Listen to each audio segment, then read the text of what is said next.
Hello.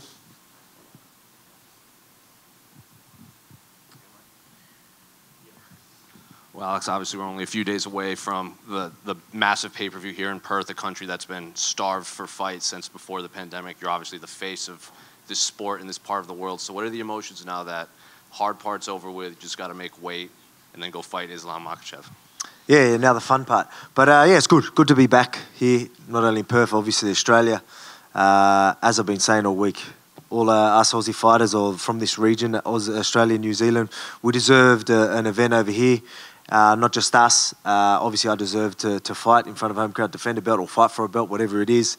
And then you've got the fans who deserve an event here and having their local fighters fighting here too. And obviously the rest of the card is stacked with these Australian fighters too. Are a lot of them kind of viewing you as like the guy that will take this sport into the next level here in Australia now that they can come back after the pandemic? Oh man, like it's obviously good for them to, I'm sure they all believe in their skills. They've seen it, yeah. They've seen us go to the top. They've seen us get the belts.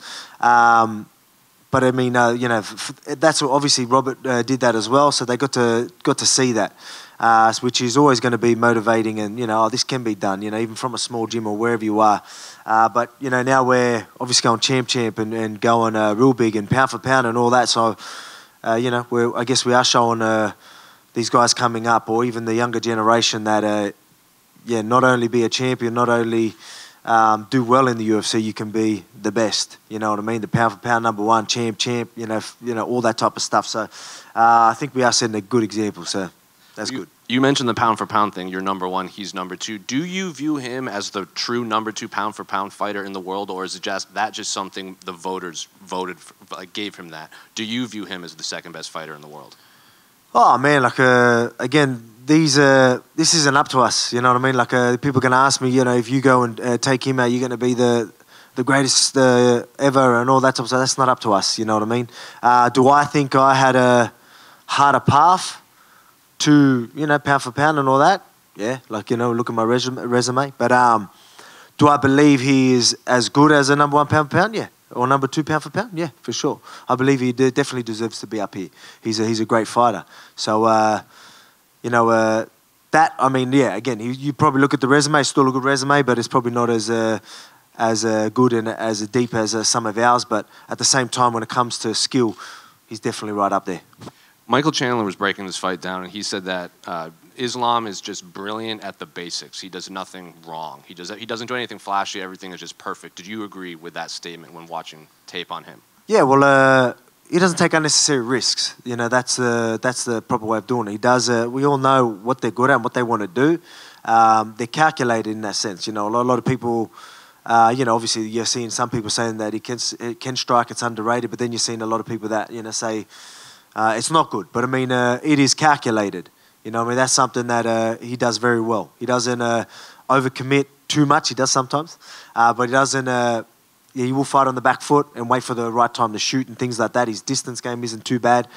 So little things like that he does well. Like I said, he's calculated. What exactly did Chandler say? He was saying brilliant at the basics. At the basics. Yeah. I guess so, but I don't know about that. I think he's just more calculated. That's probably an unnecessary risk. I think that's what he's probably better at. Do you feel a sense that you need to represent Australian wrestling against him, considering everything he said about how Aussies don't have wrestling? Yeah, for sure. You know what I mean? Coming to my country and say we don't have wrestling? Yeah, all right. Well, I'm going to have to do something about that. So how do you see the fight? Shooting doubles from the get-go. So how do you see this fight playing out? He says once you feel his power, he is very confident he can knock you out in that octagon. I just told you he's a very calculated fighter. He doesn't take unnecessary risks. Him coming looking for a knockout, that's an unnecessary risk. He won't be doing that. And final one for me, what do you make of the UFC announcing that Conor McGregor and Michael Chandler will be the coaches of the Ultimate Fighter this year? Yeah, I think it's good. Obviously, it's always good to have Conor coming back to the sport. Brings a lot of eyes here, It's and that'll be a fun fight as well. You know what I mean? And it's I think it's clever for both of them. Clever for Conor because he can go and fight, and that's they're both powerful dudes. Obviously, it's a winnable fight because they're just going to go for it, so it's going to be entertaining. But I mean, that just puts Conor right back in the conversations, for the belt and all that type of stuff. And for people to say, he wouldn't deserve it and there's no way they're going to do that, you're pretty crazy, right? Like it's Conor McGregor, and if he takes out someone like a Chandler, his name's going to be mentioned. People are going to be talking about him. So it's interesting. It's good to look at because I plan on taking that lightweight belt, and I'm looking at seeing what's happening in the division. There's a lot of potential matchups after this one, but obviously first I've got to worry about what's in front of me.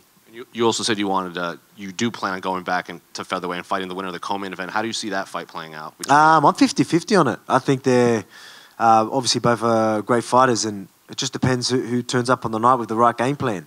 I think, again, I'm 50-50 on it. I don't know. So I might know from 1 minute in the fight, but obviously I think it's going to be a fun fight, you know what I mean? And good. I'm just glad it's happening. It's going to give me a pretty clear guy who's next. So when I go back down, so it's good because I want to be active, right? So line these next guys up for me because I want to have a very busy year.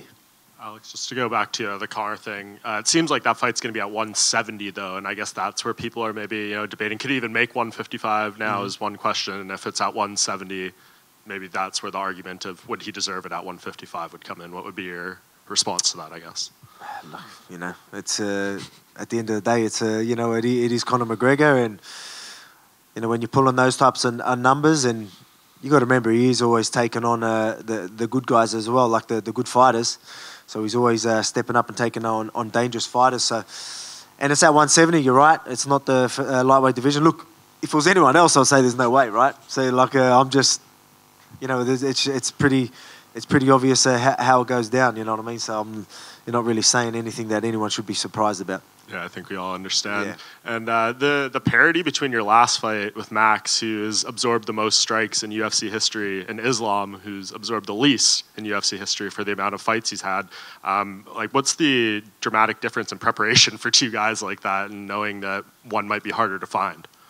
I always find them though, right? That's my thing. So it is definitely different. You got to approach it right because you can't get too carried away because we know he wants to shoot as well. So that's what's good about him. He is patient. He will stay on the outside.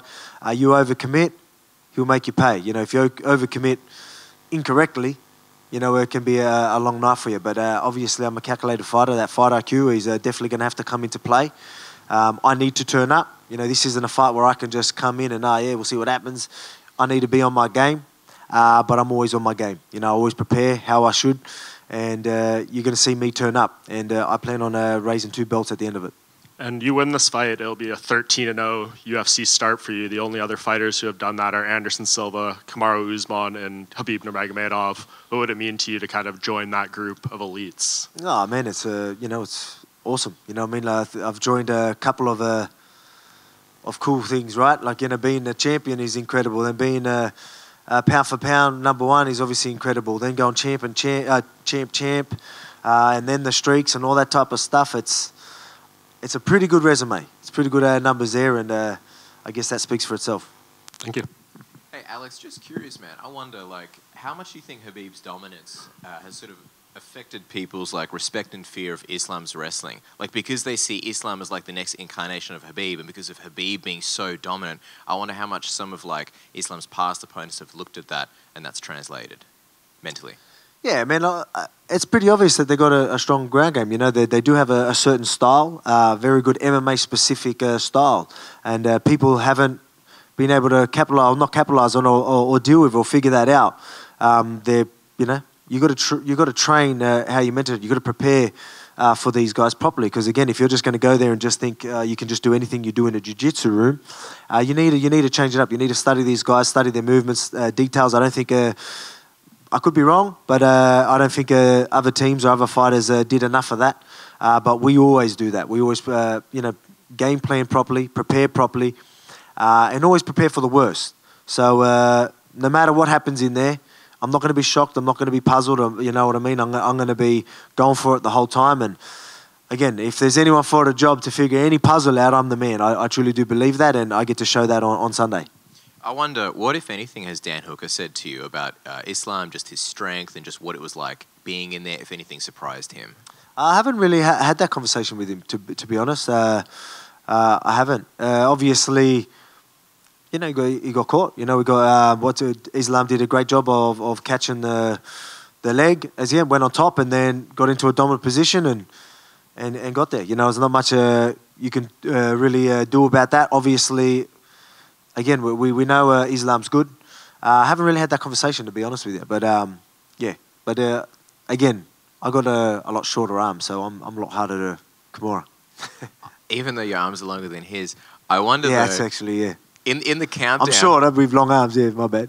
In the countdown, you mentioned how your whole life you've been dealing with... Stocky arms. Yeah, that's what I'm looking at. The whole life you've been dealing with monsters of men. And obviously the narrative here is like, you know, the size difference. And I just wonder, like, when was the first time in your life that you took out a significantly, you know, bigger dude? Maybe even before, like, your professional fight career. Or just you realize you had that ability in you. Oh, man. That's been happening forever. You know, it's been happening forever, even on the footy field, all that. Like, a lot of people are like, oh, he's moving up. Like, it's like crazy. It's like, I'm training, like, every day in the gym with guys heavier than me. You know, this is lightweight. I train with, like, welterweights. I train with even middleweight sometimes, you know what I mean? Especially in the grappling and wall work and all that type of stuff. Wrestling, like, these are the guys I'm usually grappling and doing them stuff with, because the guys my size are obviously usually going to struggle with me there. So I usually got to go with the bigger guys. That's why people keep mentioning the power and size. It's not that. I look at it more, the thing that to deal with is their style, you know what I mean? Like their grappling ability, they do certain things. You know, that's more of something that I'm looking at, like not power. No one's ever just overpowered me, you know what I mean? Like, again, if he thinks I'm just going to be some weak little featherweight, then he's going to be in for a rude shock. Alex, Dave Shaw confirmed to Fox Sports Australia that they're already looking at a second pay-per-view for 2023 here in Australia. I wonder, man, you've been in some big stadiums here, you know, as a spectator for some big sports. Do you have any venues in mind that potentially that are on your bucket list of you headlining in? Oh, man, like... yeah, well, there's plenty. I couldn't mention the actual stadiums. I'm bloody terrible with the names. But, I mean, it would obviously be good. Like, I love fighting anywhere in Australia, but to fight somewhere in Sydney or something like that, you know, literally where I live, would be incredible. So, like, to have a big stadium over there would be unreal. We'd all be thankful for that flight. Yeah. Yeah, big flight for most of you, eh? Could imagine. Now you know how we fucking feel. Every single time.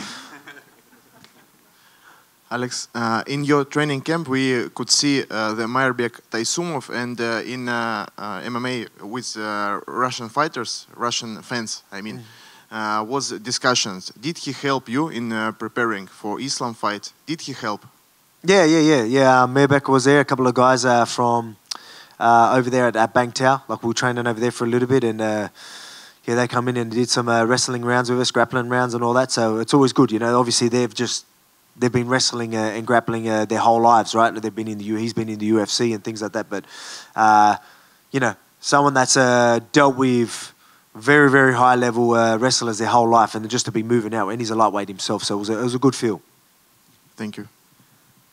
And Volk, what are your thoughts on what Islam said about the lack of promotion for the fight? Yeah, I think it's fun. It's been massive here in Australia. You know what I mean? That's all anyone's been talking about over here. So I'm okay with it. I think it's doing well. I think you know, we are breaking records here in Australia. You know what I mean? So, and I think we're doing very well pay-per-views around the world. So I think people are tuning in. Maybe, you know, it usually is fight week when everything starts to happen. You know, obviously the buzz is here now. So maybe it was just something he wasn't feeling earlier, but I'm sure he's feeling it now. And what is it about your head coach, Joe Lopez, that's so special? Master Splinter. Mate, he's good. You know, obviously, mate, I've been the first day I ever stepped in the gym was his gym. So he's been my coach ever since, and he's travelled the world with me and all that. We've obviously evolved as coaches and fighters together and worked our game together. So it's been incredible. No one knows me as well as Joe knows me. So that's something that connection, right? Like we've, as I said, travelled the world and grew together and like pretty much made our style through traveling the world, getting knowledge from everywhere and just, you know, making it work for me, my shape, my size and all that type of stuff. It's incredible. So it's good to have. And he makes you mentally strong. He can be hard to deal with sometimes, so you're definitely mentally prepared when you're hanging around Joe. And He's going to love that. there's a lot of talk about legacy with this fight. After it's all said and done, how does Alex Volkanovski want to be remembered? Oh, man, it's... Obviously, I'm chasing. I'm in a good position right now, but I'm chasing to be like, one of the greatest or the greatest. You know what I mean? Again, that's not going to be up to me to decide, but that's where I want to be. But one thing that I do, I'll be proud of obviously them accomplishments, but I'm really proud that I've been able to be myself the whole way through. Some people need to sell themselves out and do things, be fake and all this type of stuff. I'm happy that I was me the whole way through the whole process, and I'm in the position I am now. So very proud of that. Who's been fake? Who's been fake? Yeah. I'm sure you know plenty of people. Thanks, mate. Bit of a softer one, mate, but how are you enjoying Perth? Yeah, man. Loving it here. It's always good here. Every time we're going to be doing the open workouts today, and every time there's an event here or any type of event, even when I come here when the fight was announced and did a bit of a promotion for that, it was just people just, coming in flocks. There was heaps of people everywhere. So it's always good to be here because they love the sport. They love sport over here, and I can't wait to hear them roar in that octagon or in that arena. Hey Volk, how are you feeling at the bigger weight? Are you feeling just as explosive and powerful? Yeah, definitely. That's something that earlier on when I was bulking and I was up to like 81 kilograms and all that type of stuff. Obviously, I was very strong, but I mean, I wasn't really happy with that movement. So as soon as but we needed to do that. That was a part of the process. We started bringing it down, and each kilo, each pound that come down, I just got faster, sharper, and now I'm at the, obviously the last couple of weeks have just been, last few weeks have just been absolutely perfect. Really found where we need to be. So my strength is right where we want it, and my, I'm pretty much that featherweight that you see with the movement. So we found the perfect balance of it all, and you'll see it Sunday. Are you sick of eating?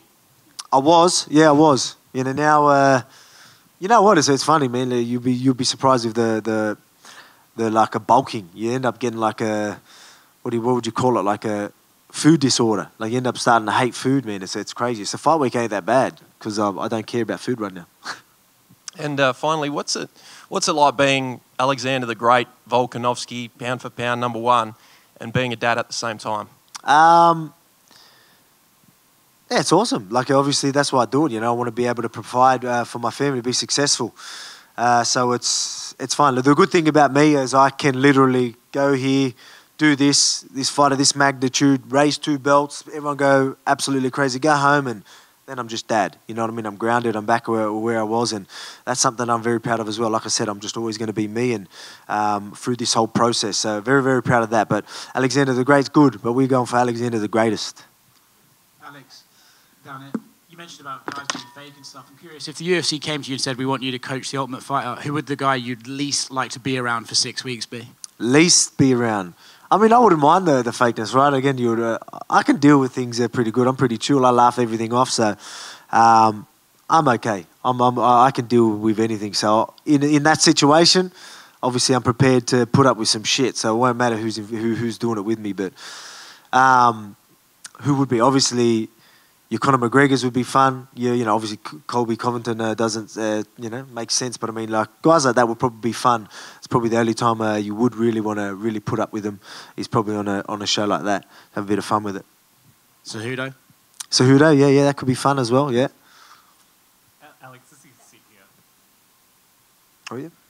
Sorry, last question, guys. As you sit here today, going into such a huge fight, how do you reflect on your journey coming from Wollongong, working as a concreter, fairly humble kind of background, and all the sacrifices that have led to this moment? Yeah, man, it's again, incredible journey, crazy journey, but it's a journey that anyone in the world can do, with the right mindset, belief, and all that type of stuff. That is a message that I'm always trying to push. Is a lot of these people that are coming in here were just we're all just regular guys. Yes, I'm going to be very athletic and all that type of stuff, but being athletic goes nowhere without the hard work and all that type of stuff. So there's plenty of guys that have reached the top, and I think myself, again, I try and say I'm pretty normal. I don't think I was ever athletically gifted. I've probably always been strong, but that's it. But look where I am right now. You know what I mean? With the right mindset, mentality, work ethic, and all that type of stuff. The stuff that really gets you to the top. You know what I mean? That's the stuff that the people need to see. And that's why I'm the man for this job, because of all that stuff, you know, that ticker, that heart, all that stuff you talk about, what you need. That's why I really do believe in it. That's why you see the confidence in myself, because I know I'm going to do what needs to be done. I know I'm going to turn up on the night. I know I'm going to, you know, if I am in a bad spot, I'm going to deal with it, you know what I mean? I've got the heart to get myself out of any position and come up on top, you know what I mean? So that's something. So even doing this and, you know, the underdog story, that's why I love it as well, because I keep showing these people, these underdogs, these people out there that probably don't believe in themselves. They're not sure. I'm going to show them. I'm going to show them what can be done. You know what I mean? Right now, people are counting me out. They won't Sunday. I'm going to shock the world, and I can't wait to do it.